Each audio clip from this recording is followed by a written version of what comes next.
අපි කාට හරි වහ වැටුණාට පස්සේ කාට හරි ඇබ්බැහි වුණාට පස්සේ කවුරු හරි ඊටාම හොඳයි මේ පුද්ගලයා කියලා හිතන්න පෙළඹුණාට පස්සේ අපි මොනම හේතුවක් නිසාවත් ඒක නරකයි කියලා හිතන්න ආපහු කැමති වෙන්නේ නැහැ. අපේ හිත ඒකට කැමති වෙන්නේ නැහැ. මේ හින්දා ගොඩක් වෙලාවට අපිට වරදිනවා. සමහර විට අපි ඊටාම හොඳයි කියලා අපේ ජීවිතයට ලං කරගන්න ප්‍රේමවන්තයා ප්‍රේමවන්තිය සමහර වෙලාවට ටිකක් කල් යනකොට තේරෙනවා අපි බලාපොරොත්තු වුණු කෙනා නෙවෙයි කියලා. හැබැයි ඒ සංඥාව නොසලකා හැරලා අර ඒ හොඳයි කියලා හිතපු කෙනා නරකයි කියලා හිතන්න තියෙන අකමැත්ත නිසා සමහරු ඒ පුද්ගලයාව විවාහ වෙලා පස්සේ සෑහෙන ව්‍යසනකාරී තත්වයකට මුහුණ දීපු අවස්ථා පස්සේ වෙන් වුණු අවස්ථා අපි දන්නවා.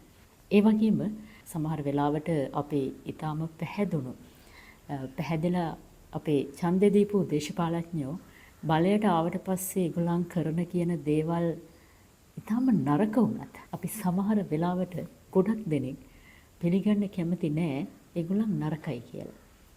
තව කාලෙ තියෙනවා තව අවස්ථාව දීලා බලන්න ඕනි. එහෙම කිය අපේ ඉන්නවා. සමහර වෙලාවට අපේ ජීවිතයට සමීප වෙන යාළුවෝ වෙන්න පුළුවන්. ඒගොල්ලන් කොච්චර අපේ විශ්වාසය බින්දත් අපිව රැවට්ටුවත් අපි කියන්නේ අපිව කඩේ යවනවා කියලා. කොච්චර මේ වගේ දේවල් සිද්ධ වුණත් අර හොඳයි කියලා හිතපු යාළුවා නරක කෙනෙක් කියලා හිතන්න අපේ හිත එකපාර කැමති වෙන්නේ නැහැ. අපි තව තවත් අවස්ථා දෙනවා ඒගොල්ලන්ට. හැබැයි මේ හේතුව නිසාම ඔබේ ජීවිතේ කවදාවත් නොහිතන ආඝාතයකට යන්න පුළුවන්, වැටෙන්න පුළුවන්. මම මේකට ඉතාම හොඳ උදාහරණයක් කියන්නම්.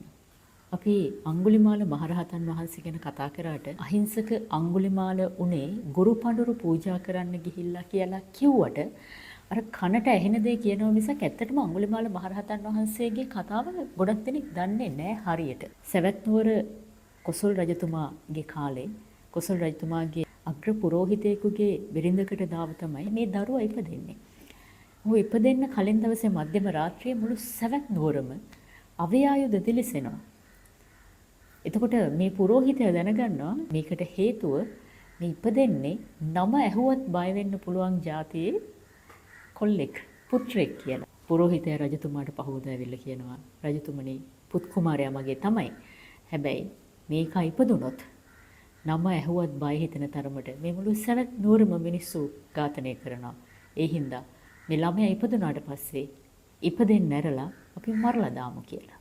රජතුමා මේ කතාවට එකඟ වෙන්නේ නැහැ.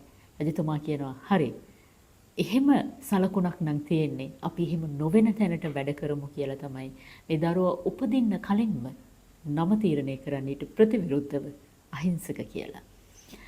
ඇත්තටම මේ දරුවා ඉපදුනාට පස්සේ අනිත් ඒ වයසේ දරුවන්ට සාපේක්ෂව ඉතාම අහිංසකයි. මේගොල්ලන් ඒ කාලේ ඉගෙන ගත්තේ තක්ෂණාවේ දිසාපාමොක් ආචාර්යතුමා ගාව දිසාපාමොක් යදුරතුමා ගාව ඉඳපු ශිෂ්‍යයන් 500 දෙනා අතරින් අහිංසක තමයි අහිංසකම. මේ හින්දා දිසාපාමොක් ආචාර්යතුමා විතරක් නෙවෙයි එතුමාගේ බිරිඳත් අහිංසකට සෑහෙන්න කැමති වුණා. මෙතනින් තමයි ප්‍රශ්න පටන් ගත්තේ. දිසාපාමොක් ආචාර්යතුමාගේ බිරිඳ ටිකක් තරුණ බිරිඳක් කියලා සඳහන් වෙනවා. ඉතින් මේ තරුණ බිරිඳ දිසාපාමොක් ආචාර්යතුමාව වචනකින්වත් ඉක්මවා ගියේ නැති සිල්වත් ගුණවත් බිරිඳක්. හැබැයි අහිංසකට ගොඩක් ආදරේ. දරුවෙකුට වගේ පුත්‍ර ස්නේහයෙන් අහිංසකට කැමති. මොකද මේ තියෙන අහිංසකකම නිසා. එතකොට අර තක්සලාවේ ඉන්න අනිත් දරුවෝ මුණ ගැහෙද්දී මේ ආචාර්යතුමාගේ බිරිඳ අහනවලු කෝ අපේ අහිංසක අද අහිංසකව දැක්කේ නැහැ. මේ වගේ අහිංසකට විශේෂ සැලකිල්ලක් තිබුණා. අද කාලේ විතරක් නෙමෙයි. ඒ කාලෙත් මේ අතිශය දරුණු භයානක රෝගය මිනිසුන්ගේ හිත් තුළ තිබුණා. ඉරිසියාව. මේ තක්සලාවේ අනිත් ශිෂ්‍යෝ අහිංසකට අප්‍රමාණ ලෙස ඉරිසියා කරා. ඉරිසියා කරලා ආචාර්යතුමාට කේලම් කිව්වා. පළවෙනි කණ්ඩායම ගියා. ආචාර්යතුමා බැනලා පන්න ගත්තා. දෙවෙනි කණ්ඩායමත් ගිහිල්ලා කිව්වා. තුන්වෙනි කණ්ඩායමත් ගිහින් කිව්වා. මේ විදිහට කණ්ඩායම් 5ක් 6ක් 7ක් 8ක් ගිහින් කියනකොට ආචාර්යතුමාගේ හිත බිඳුණා. අවසානයේ අහිංසක ගිහින් අවසාන දවසේ අහනවා ආචාර්යතුමනි ඔබතුමා මට අඩුවක් නැතුව ශිල්පය දුන්නා. දැන් මගේ වෙලාව ගුරු පඬුරු පූජා කරන්න. මම මොකද්ද කරන්න ඕන? ගුරුතුමා අහනවා අහිංසක ඔබට මං ඉල්ලන ගුරු පඬුර දෙන්න පුළුවන්ද? අහිංසක කියනවා ඔබතුමා මගේ ආචාර්යවරයා. මම ශිෂ්‍යයා. ඔබතුමාට දෙන්න බැරි ගුරු පඬුරක් මට කොහෙද ආචාර්යනි කියලා ඉතාම අහිංසක විදියට අහනවා. එතකොට මේ දිසාපාමොක් කියනවා සවැත් නුවරට ගිහිල්ලා අසිපතක් අරගෙන මිනිස්සු 1000ක් මරලා මට පෙන්වන්න. අහිංසකගේ ඇස්වල කඳුළු පිරුණා කියලා කියනවා මේ ගුරුතුමා ඉල්ලපු මේ ගුරු පඬුර ඉස්සරහා. හැබැයි කරන්න දෙයක් නැහැ. Tamanට ශිල්පය දීපු ආචාර්යනුයි මේ කියන්නේ. අහිංසක අසිපතක් අරගෙන ගිහිල්ලා. එතකොටයි මිනිස්සු මරන්න ගත්තේ. දිසාපාමොක් ඇදුරුතුමාගේ හිතේ තිබුණේ කඩුවක් අරගෙන යනකොට මිනිස්සු නිකන් ඉන්නේ නැහැ. මිනිස්සු එකතු වෙලා මේ කොල්ලව මරලා දායි. එතකොට ආචාර්යින්ගේ අර තරහ අවසానයි. හැබැයි එහෙම නෙවෙයි උනේ. මේ අසිපත අරගෙන එන අහිංසක කාටවත් මෙල්ල උනේ නැහැ.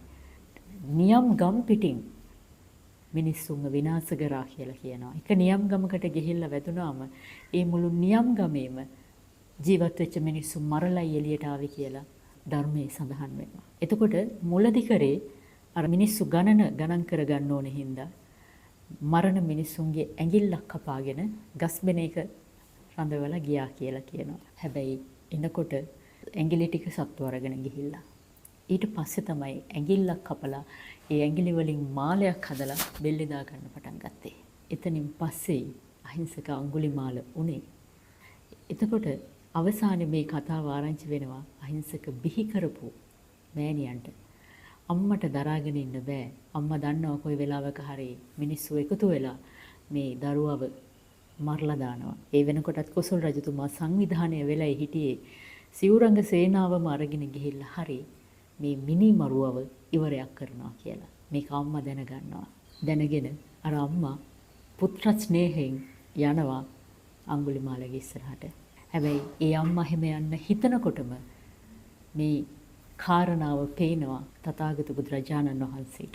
උන්වහන්සේ දකිනවා 100ක් 1000ක් මිනිස්සු ඝාතනය කරත් වගේ නෙවෙයි මේ තරුණයා තමන්ගේ අම්මව මැරුවොත් ආනන්තරේ පාප කර්මයක් සිද්ධ වෙනවා. ආයේ කල්ප ගානකට නිරයෙන් මෙහා උපතක් සිද්ධ වෙන්නේ නැහැ කියලා අනුකම්පා කරලා උන්වහන්සේ යනවා අඟුලිමාල ඉන්න තැනට.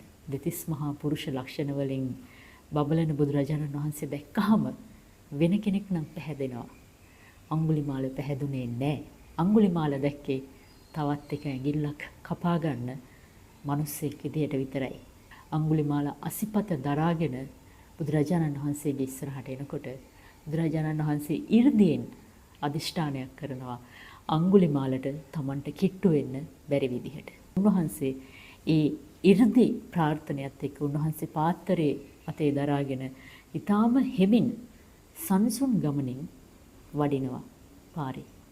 අඟුලිමාල ඊටාම වේගෙන් බුදුරජාණන් වහන්සේව හඹාගෙන එනවා. හැබැයි කොච්චර වේගෙන් දුවගෙන ආවත් බුදුරජාණන් වහන්සේගේ අදිෂ්ඨානය නිසා බුදුරදුන්ට කිට්ටු වෙන්න අඟුලිමාලට බෑ. අන්තිමට මේ විදිහට යොදුන් 3ක් අඟුලිමාල හති වැටෙන්නේ නැතුව දිව්වා කියලා කියනවා බුදුරජාණන් වහන්සේට කිට්ටු වෙන්න. යොදුන් 3ක් ගිහිල්ලා බැරි තැන අඟුලිමාල කියනවා ශ්‍රමණය නවතින්න. අන්න එතකොට අර පාත්‍රය අරගෙන යමින් ගමන්ම පිටිපසට හැරෙන්නවත් නැතුව බුදුරජාණන් වහන්සේ කියලා අඟුලිමාල මම නැවතිලා ගොඩාක් කල් ඔබට දැන් නවතින්න වෙලාව කියලා. මේ කතාව අහනකොට අඟුලිමාලට සෑහෙන තරහ යනවා. තරහ ගිහින් කියනවා ශ්‍රමණයෝ බොරු කියන්නේ නැහැ. ශ්‍රමණයෝ බොරු කියන්නේ නැහැ කියලායි මම අහලා තියෙන්නේ. හැබැයි තමුන්නාන්සේ බොරු කියනවා. තමුන්නාන්සේ පාරේ ඇවිදින ගමන් මට කියනවා නැවතිලා ඉන්නේ කියලා. මොකද්ද මේ හරුපේ කියලා අහනවා. එතකොට බුදුරජාණන් වහන්සේ කියනවා අඟුලිමාල මම ප්‍රාණඝාතය නතර කරලා සෑහෙන කාලයක් මම අනුන් සතු දේවල් හොරකම් කරන එක නවත්තලා සෑහෙන කල් කියලා උන්වහන්සේ කියනවා. ඔන්න අර පින් තිබුණු තරුණයාට ඔළුවට මතක් වෙන්න ගන්නවා මේ ශ්‍රමණයා කියන්නේ ඇත්තනේ. එතනින් එහාටත් මේ අඟුලිමාලගේ කතාව ආශ්‍රය කරගෙන හිතත් ගදත් වඩන්න ඕනේ විදිහ බුදුරජාණන් වහන්සේ නොඑක් අවස්ථාවල දේශනා කරලා තියෙනවා. එතකොට කාරණා දෙකක් ගැන මතක් කරන්නයි මේ කතාව කියන්න අවශ්‍ය වුණේ. පළවෙනි එක මම අර මුලින් කියපු කතාව. අපි සමහර වෙලාවට අපි අන්ධ භක්තියෙන් යුක්තව සමහර මිනිස්සුන්ට වහ වැටෙනවා. සමහර වෙලාවට එහෙම වහ වැටුණාට පස්සේ යාළුවෙක් මිත්‍රෙක් වෙන්න පුළුවන්, නෑදෑයෙක් වෙන්න පුළුවන්, අපේ ආයතනයක කාර්යාලය සගයෙක් වෙන්න පුළුවන්, ආයතන ප්‍රධානියෙක් වෙන්න පුළුවන්, එහෙමත් නැත්නම් අපේ ගුරුවරයෙක් වෙන්න පුළුවන්. මේ කවුරු වුණත් අපි මේ පුද්ගලයාට ආශක්ත වුණාට පස්සේ, ආකර්ෂණය වුණාට පස්සේ අපි එක වතාවක් මේ පුද්ගලයා ඉතාම හොඳ කෙනෙක් කියලා හිතන්න හිත පුරුදු කරාට පස්සේ ආපහු ඒගොල්ලන්ගේ මොන දුර්වලකම දැක්කත් මේ හිත හිතන්න කැමති නෑ.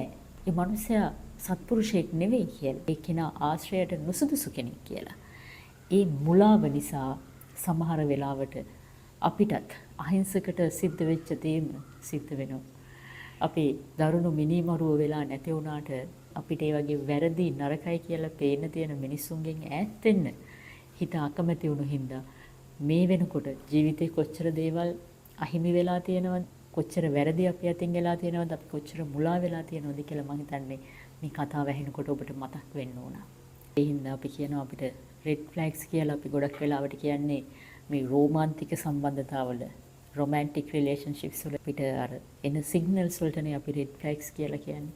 එහෙම නෙමෙයි ඕනම සම්බන්ධයක් ඇතුලේ ඕනම යාළු මිත්‍ර සම්බන්ධතා, ගුරුගෝල සම්බන්ධතා, ආයතන එක්ක තියෙන සම්බන්ධතා, රැකියාවේ සම්බන්ධතා එක්ක ජීවත් වෙනකොට මේ red flags වරින් වර පේන්න තියෙනවා. ඒව ගැන සැලකිලිමත් වෙන්න. දෙවෙනි කාරණාව තමයි අපි සමහර වැරදි අපේ අතින් සිද්ධ වුණාට පස්සේ අපි හිතන්න ගන්නවා දැන් නම් ඉවරයි. ආපහු ගොඩ ඒමක් නැහැ කියලා. හැබැයි කල්පනා කරලා බලන්න ඔබවත් මමවත් අපි කවුරුවත් අඟුලිමාල තරම් වැරදි කරලා තියනවද? අඟුලිමාල මිනිස්සු 999යි මැරුවේ කියලා කිව්වට කතාවට එහෙම නෙමෙයි, ඊට වැඩිය මැරුවා.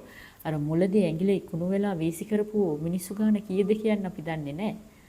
මිනිස්සු 1000කට වඩා මැරුවා. 100,000 ගණනින් මැරුවා. හැබැයි අඟුලිමාල රහත් උනේ නැද්ද? රහත් වුණා. වාසනාවකට වගේ ඒ කාලේ බුදුරජාණන් වහන්සේ වැඩ හිටියා. ඒ කාලේ තිබුණේ රාජනීතිය. අද නම් එහෙම අපරාධකාරයෙකුට මහාන වෙන්න හිතුණත් මහාන වෙන්න බෑ. අද ක්‍රියාත්මක වෙන්නේ වෙන නීතියක්. ඒ කාලේ තිබුණේ රාජනීතිය. රජතුමා සමාව දෙනවා නම් ඕන අපරාධකාරයෙක් එතනින් එහාට සමාව ලබන පුද්ගලෙක්, වැරදිකාරයෙක් නෙවෙයි, හිරකාරයෙක් නෙවෙයි. හැබැයි අද කාලේ තත්ත්වය වෙනස්. ඒ වුණත් ඒ තත්ත්වය වෙනස් වුණාට බුදුරජාණන් වහන්සේ ජීවමාන නැති වුණාට උන්වහන්සේගේ ධර්මය තවමත් ජීවමානයි. අඟුලිමාලට එකම පිළිසරණ උනේ ඒ ධර්මය. එච්චර ප්‍රාණඝාතය කරපු දරුණු මිනිමරුවෙක් වෙච්ච අඟුලිමාල මේ සංසාර දුක කෙලවර කරලා සසරින් එතෙර උනේ ඒ ධර්මය නිසාමයි. අද අපිට ඒ ධර්මය නැද්ද? බුදුරජාණන් වහන්සේ ජීවමාන නැති වුණාට ඒ ධර්මය ඒ විදිහටම තාමත් අපිට ඉතුරු වෙලා තියෙනවා. ඒ හින්දා මතක් කරගන්න, තමන්ගේ අතින් වැරදි වෙලා තියෙනවා කියලා පසුතැවිල්ලක් ඇති වෙනවා නම් මතක් කරගන්න අපි අඟුලිමාල තරම් වැරදි කරපු මිනිස්සු නෙවෙයි. එහෙව් අඟුලිමාලටත් මේ ධර්මයේ පිහිටෙන් ඈතර වෙන්න පුළුවන්කම තිබුණා නම් අපිට තාමත් වෙලාව තියෙනවා. ඒ හින්දා වෙච්ච වැරදි අතීතෙට අයින් කරන්න. මේ මොහොතේ සිට ඒ වැරදි නොවන විදිහට ජීවත් වෙන්න බලන්න. බුදුරජාණන් වහන්සේ කියන විදිහට ගංගානම් ගඟට ලුණු කැටයක් දැම්මට ගංගානම් ගඟේ වතුරේ රහ වෙනස් වෙන්නේ නැහැ. හැබැයි පුංචි කෝප් එකට දැම්මොත් ලුණු බින්දුවක් වතුර කෝප් එකට ඒ වතුර කෝප්පේ සම්පූර්ණයෙන්ම ලුණු රහ වෙනවා. ඒ වගේ තමන්ගේ ජීවිතේ තියෙන කුසලය බලවත් කරගන්න හරියට ගංගානම් ගඟ වගේ. එහෙම වුණාට පස්සේ අර ලුණු කැටයක් වගේ වැටෙන අකුසල කර්ම අහෝසි වෙලා යනවා. ඒ හින්දා මිනිස්සු විදියට ඉපදුනාට පස්සේ කන්න බොන්න, රස්සාවල් කරන්න, කසාද බඳින්න, ගෙවල් හදන්න මේ හැම ලෞකික අරමුණක්ම අඹාගෙන යන අතරේ මිනිස්සු විදියට අපිට තියෙන්න ඕනේ ලෝකෝත්තර අරමුණක්. ඒ හින්දා තමන්ගේ ජීවිතේ පිනෙන් බලවත් කරගන්න අමතක කරන්න එපා. ඉතින් ඒ වෙනුවෙන් ඔබට උපකාර වෙන පොතක් සදහම් ග්‍රන්ථයක් තමයි සංසාර ආරණ්‍ය. සංසාර ආරණ්‍යයේ පළමු මුද්‍රණය මාසයක් ඇතුළත ඉවර වෙලා දෙවෙනි මුද්‍රණය සඳහා සූදානම් වෙනවා. ඉතින් ඔබට සංසාර ආරණ්‍යයේ දෙවෙනි මුද්‍රණය ලබා ගන්න පුළුවන්. මේ පොත තුලත් ඔබේ ජීවිතයට යහපත උදා කරන තමන්ගේ හිතන පතන රටාව වෙනස් කරගන්න පුළුවන් ධර්ම කාරණා බොහොමයක් අන්තර්ගතයි. පොත ගත්තේ නැති කෙනෙක් ඉන්නවනම් පොත ගන්න කියලා බොහොම ආදරෙන් මතක් කරනවා. මේ කියපු කාරණාව ගැන ටිකක් බරපතලව හිතන්න. වෙච්ච වැරදි තියෙන අතීතේ.